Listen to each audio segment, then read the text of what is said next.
నమస్తే, నేను మీ సంజీవ్ సునీల్, ఏపీ.in న్యూస్. ప్రస్తుతం మన ఛానల్ చాలామంది కూడా సబ్స్క్రైబ్ చేసుకోకుండా చూస్తున్నారు. దయచేసి మీరు ఛానల్ని సబ్స్క్రైబ్ చేసుకొని చూస్తే కనుక మరింత నేను ఇంకా బాగా మంచి వార్తల్ని ఇచ్చేదానికి నా వంతు నేను ప్రయత్నం చేస్తాను. అంటే మీ ఎంకరేజ్మెంట్ చాలా ఇంపార్టెంట్ నాకు.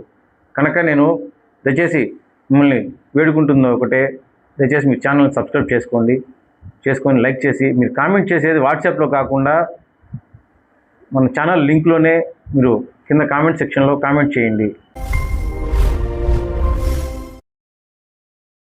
కిల్లి రవి ఆత్మహత్య చేసుకునేంత పిరికోడు కాదు, అంత పిరికోడిగా మార్చేసినటువంటి ఉషారాణి, ఆమె వెనకున్నటువంటి సూత్రధారులు, పాత్రధారులు వీళ్ళందరూ కలిపి అతన్ని చంపేశారు, చనిపోయేటట్టుగా చేశారు.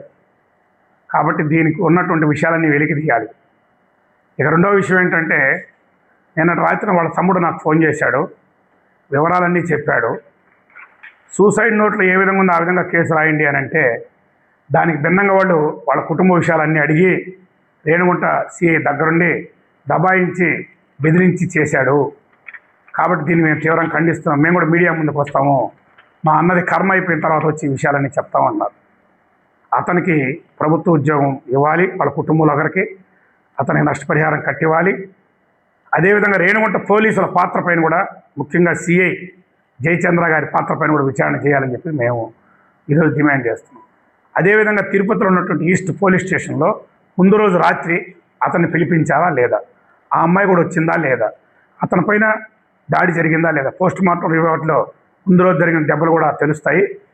ఇవన్నీ కారకులు ఎవరు, దాని వెనుకున్నటువంటి సూత్రధారులు ఎవరు, పాత్రధారులు ఎవరు, ఒక రోజు కాదు, 2 రోజులు కాదు, 4 సంవత్సరాలకు పైగా నరకయాత్ర అనుభవించేట్టుగా అతన్ని మానసికంగా చిత్రహింసలకు గురి చేసింది ఎవరు, పోలీసులు ఎందుకు ఇచ్చారు? అతని మరణ వాంగ్మూలం లాంటి సూసైడ్ నోట్లో అతను వివరంగా రాశాడు. మాకు ఇక్కడ ఆశ్చర్యం ఏంటి, ఎఫ్ఐఆర్ అయింది. ఎఫ్ఐఆర్ అయిన తర్వాత ఆ ఎఫ్ఐఆర్లో అతను చాలా స్పష్టంగా పేర్లు రాస్తే నో అక్యూజ్డ్ అని పెట్టి ఇన్వెస్టిగేషన్ చేస్తూ ఉంటారు, మంచిదే. కానీ దీంట్లో కొన్ని మతలబులు జరగడానికి, పోలీసు వాళ్ళు కొంతమంది తప్పించేదానికి ప్రయత్నాలు జరుగుతున్నాయని చెప్పి తెలిసింది. అలాంటివి ఏవి జరిగినా పెద్ద ఎత్తున ప్రజా ఉద్యమం లేస్తుంది. ఎట్టి పరిస్థితుల్లోనూ ప్రజలు పోలీసు వాళ్ళను క్షమించరు. మేము ఎస్పీ సుబ్బరాయుడు గారిని కోరుతున్నాం, అయ్యా సుబ్బరాయుడు గారు, మీరు దీని విషయంలో ఖచ్చితంగా చర్యలు తీసుకోండి. అతను తమ్ముడు మాతో మాట్లాడిన ఆడియో వివరాలని మీకు పెడుతున్నాం. అదేవిధంగా ఇంకా మా దగ్గర ఉన్నటువంటి ఇంకా సమాచారం కూడా మీకు అందజేస్తున్నాం. దీనిపైన నిష్పక్షపాతంగా దర్యాప్తు జరగాలి. అవసరమైతే సిట్టు వేయమని కూడా మేము కోరుతున్నాం. అంతటి పరిస్థితి రేపు భవిష్యత్తులో వస్తుంది. విజయవాడ కృష్ణలంకలో జరిగిన ఘటన కన్నా ఇదేం తక్కువ ఘటన కాదు, అంతకన్నా పెద్ద ఘటన ఇది. రేపు భవిష్యత్తులో రాష్ట్ర వ్యాప్తంగా ఒక సంచలనంగా మారిన ఆశ్చర్యపోవాల్సిన అవసరం లేదు. అలా కాకూడదంటే దీనిపైన ఖచ్చితంగా సూత్రధారులు, పాత్రధారులు, ఆ అమ్మాయి అందరినీ ఇమ్మీడియట్గా వాటిలో కేసులో పెట్టి న్యాయం జరగాలి. ఎంత నరకయాత్ర అనుభవించుంటాడు అతను. వాళ్ళ ఇంటికి పోయింది కడియం, రాజమండ్రి దగ్గర పోయి అక్కడ దౌర్జన్యం చేసింది. అతని పైన ₹1 కోటి ఇన్సూరెన్స్ చేయాలని చెప్పేసి ఎస్ఆర్లో పేరు ఎక్కించమని చెప్పింది. ఆ తర్వాత నేను 5 నెలల గర్భం అని వాళ్ళ ఇంటికాడ పోయి చెప్పింది. తర్వాత మరొక సంవత్సరం తర్వాత 5 నెలల గర్భం ఏమైంది.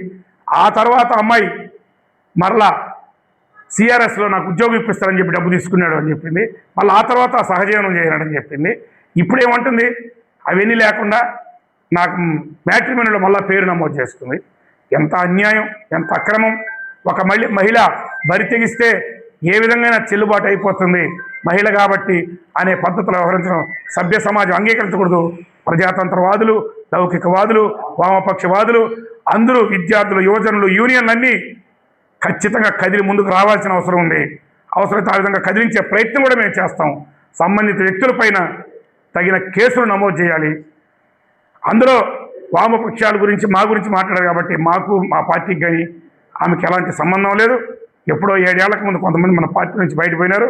అంతకుముందు 2 ఏళ్ల పాటు ఆమె మా కార్యక్రమాలు దిగినంత మాత్రాన ఆమె జిల్లా నాయకురాలు అయిపోయిందని చెప్పి ఈరోజు బరి తెగించి అతను చనిపోయిన తర్వాత మాట్లాడడం చాలా అన్యాయం. కాబట్టి ఇటువంటి అన్నిటి తప్పుడు ప్రచారం చేస్తున్న ఆమె పైన కూడా తగు చర్యలు తీసుకోవాలని చెప్పని మేము డిమాండ్ చేస్తాం.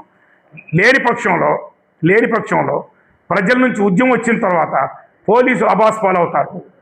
పోలీసు అబాస్పాలు కాకూడదంటే east police station, Renigunta police స్టేషన్లో జరిగిన మొత్తం అన్నిటిపైన అతను ఏదైతే కోరాడో కేసు రీఓపెన్ చేసి మొత్తం వివరాలన్నీ చూడండి అని చెప్పాడో ఆ విధంగా పరిశీలన చేస్తే తెలుస్తాయని చెప్పేసి అని వేయాలి.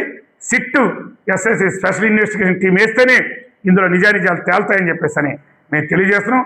అతను గూగుల్ ఫోటోలు టేక్ ఓవర్ చేయమన్నాడు. ఎవరు సెల్ ఫోన్ నుంచి తీసేనా వస్తాయి, ఇంకా అంతకన్నా ఏం కావాలి ఆధారాలు. కాబట్టి దొంగలు ఎవరు తప్పించుకోవడానికి సాధ్యం కాదు, నేరస్తులు తప్పించుకోవడానికి సాధ్యం కాదు.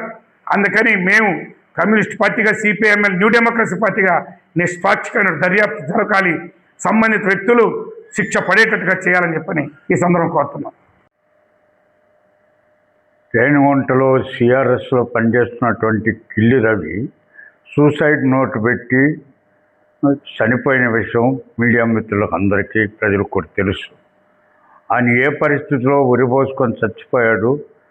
రైల్వే ఉద్యోగిగా ఉండి తను ఒక అమ్మాయి వేధింపులకు తట్టుకోలేక, ఉషారాణి అనే అమ్మాయి వేధింపులు తట్టుకోలేక గత కొద్ది సంవత్సరాలుగా ఇద్దరు కలిసి సహజీవనం చేసిన తర్వాత అమ్మాయి రకరకాలుగా వేధించి ఇతని దగ్గర డబ్బులు పొందడమే కాకుండా రైల్వే ఉద్యోగం కూడా కాజేయాలని చెప్పి ఎస్ఆర్లో తన పేరు రాయించుకొని ఆ తర్వాత అతన్ని అంతం అందించాలనేటువంటి కుట్ర కూడా పన్నిందని, దాని వెనకాల కొంతమంది వ్యక్తులు ఉన్నారని చెప్పి నన్ను ఆమె నుండి కాపాడండి మర్రో అని చెప్పి రేణిగుంట పిఎస్లో రిపోర్ట్ చేసిన రేణిగుంట పోలీసులు పట్టించుకున్న పాపాన పోలేదు. ఈరోజు కిల్లి రవి చావుకు కారకులు ఒకటి పోలీసులు, 2 ఉషారాణి, ఆ తర్వాత ఆ వెనకాల ఉన్నటువంటి వ్యక్తులు. దీన్ని వెంటనే తగు దర్యాప్తు చేసి జిల్లా పోలీసు అధికారులు తగు చర్య సీరియస్గా తీసుకోవాలని చెప్పి సిపిఎంఎల్ న్యూ డెమోక్రసీ డిమాండ్ చేస్తుంది.